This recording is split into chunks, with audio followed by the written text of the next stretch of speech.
So the first part of the lecture is asking one big question: why organizational behavior? Why are we studying it? What can we learn from it? How can we use it?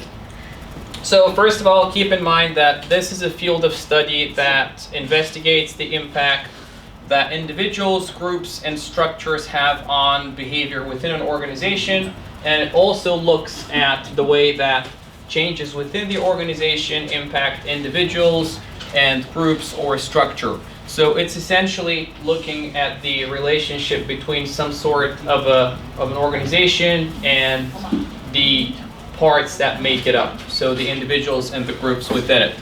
It focuses on various aspects that have to do with business and increasing productivity and business development, such as reducing absenteeism and turnover, increasing employee job satisfaction, and organizational commitment.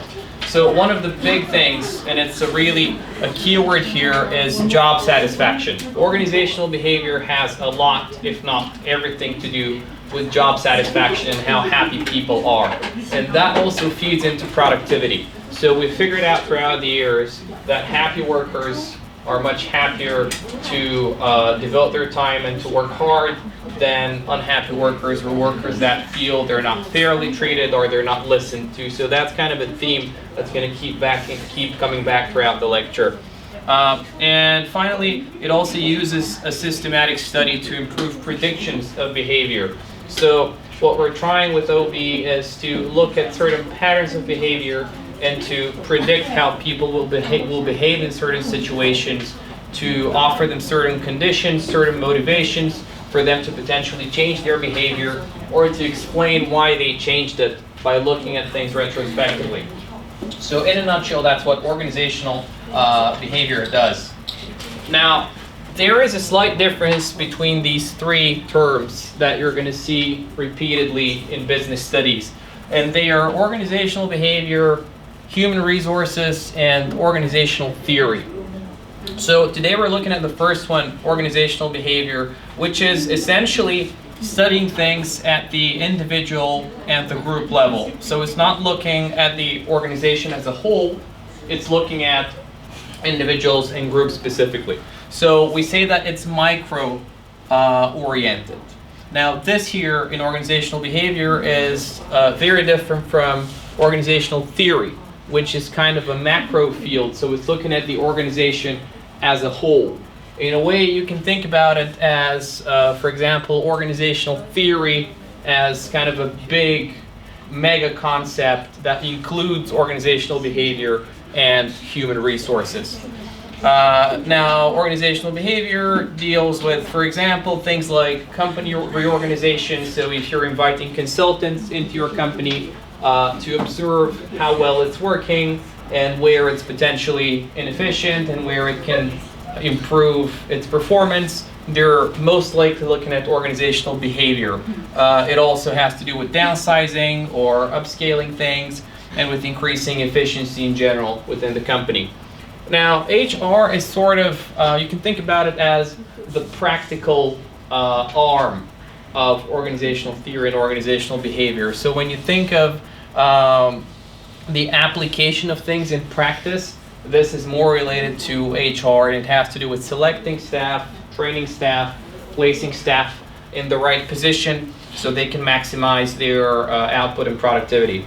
Now, in terms of the issues that HR deals with, they're much more hands-on, so they have to do with recruitment, they have to do with employer and employee relations, with compensation and benefits. HR specialists are usually very familiar with the law and what they can do in terms of, for instance, listing certain conditions for a job or requirements, in terms of offering certain levels of pay to different candidates according to their qualifications. So HR is sort of the practical arm of organizational behavior in a way when it comes to recruitment and people. And then organizational theory, as we mentioned before, is kind of the large overarching concept that includes organizational behavior and human resources. Organizational theory is thinking about the organization at the macro level. So it's thinking about it as a whole unit. Now, keeping these differences in mind, we're going to get into organizational behavior into a little bit more depth. So there's a number of disciplines that contribute to this study.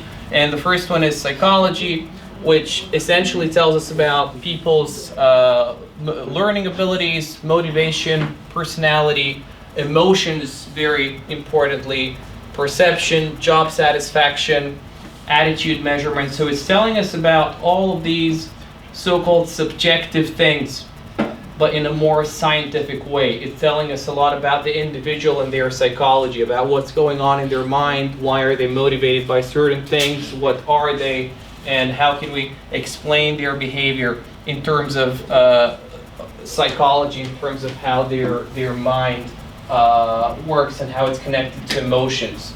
So psychology focuses on the emotional side, and that relates to the way that people perform in the workplace. The second field that contributes to organizational behavior in a large way is sociology, and this tells us more about group dynamics, about work teams. It tells us about power differentials in a group. So for instance, when you think about any given group, normally you have certain people that want to take more control of things, or certain people that are probably not as vocal. So it tells us about the relations between people in a group. It tells us also about conflict, how it arises, and how can we mitigate conflict. It tells us about intergroup behavior. So if you have two different groups, how do they interact as two separate units? And also it tells us about organizational theory and organizational change and culture. But in either case, you're thinking more about the group level here, more about the collective level, whereas from a psychological perspective, you were thinking more about the individual level. Now the third field is kind of a mix between the two that we just looked at, and it's called social psychology. So it blends psychology and sociology to focus on the influence of people on one another. So in essence, it's kind of a mix of the previous two, and it tells us about how people in groups communicate, how do they make decisions, how do they interact with each other, and basically what is the interaction between the collective level in the group and the individual level in terms of people that make up the group.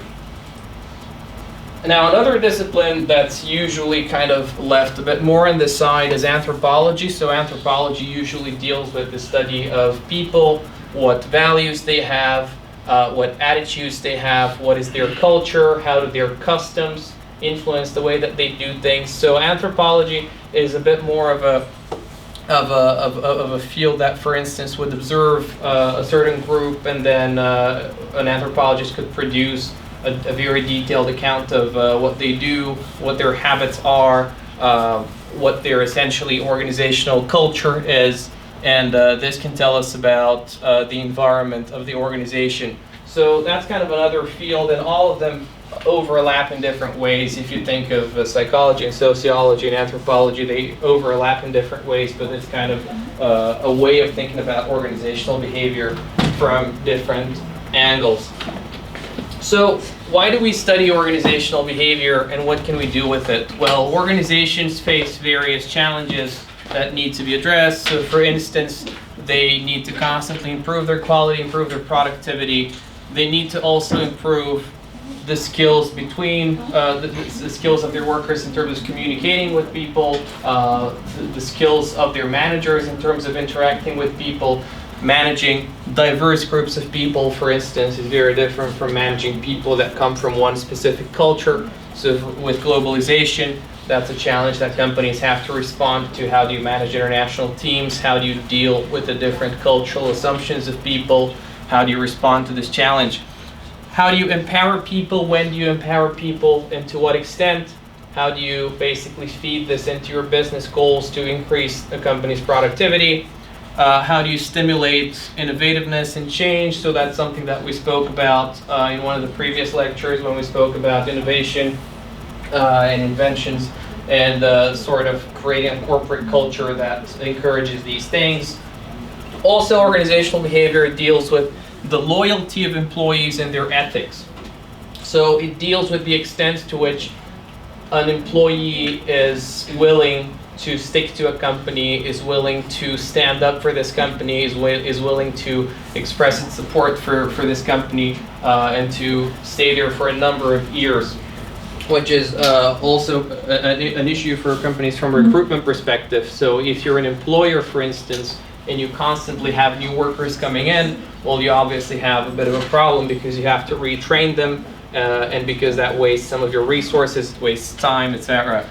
And also on the other side, when employees are not loyal, you can look at them and you can study why they're not loyal to a company, what broke down there, what was the problem, and how can this be a lesson for the company. So there are 3 applications of organizational behavior that I just want to go through, and they're more from a personal perspective for you probably. So the first one is a practical application of how you can use these types of insights. So first of all, it allows you to develop your personal style of leadership. So by looking at things not just from a top-down perspective, but by observing how the organization functions, you can learn to adjust your leadership style. You can learn when you should press down harder on people and when you should give them more space in terms of increasing productivity. You can also think about problem-solving strategies and selecting the appropriate employee appraisal format. So what types of certain appraisals tend to incite different reactions from employees, and how can you learn from this in terms of leadership style or in terms of team membership? What do you say to team members in order to get them to be more involved, for instance? How do you relate to people from a diverse background? How do you relate to people from an intercultural background? And also, what is the extent of the human element in an organization, rather than just material conditions or technical or financial resources? So you see people sometimes who stay and work for the same company for 20 years, 30 years, and they can go and get another job and get a higher salary, but they don't. They stick to this company. So why is that? Is there a human element? Is there a relational element to this company? Is there a company culture that tends to incite them to stick to that place and to this employer or to this manager?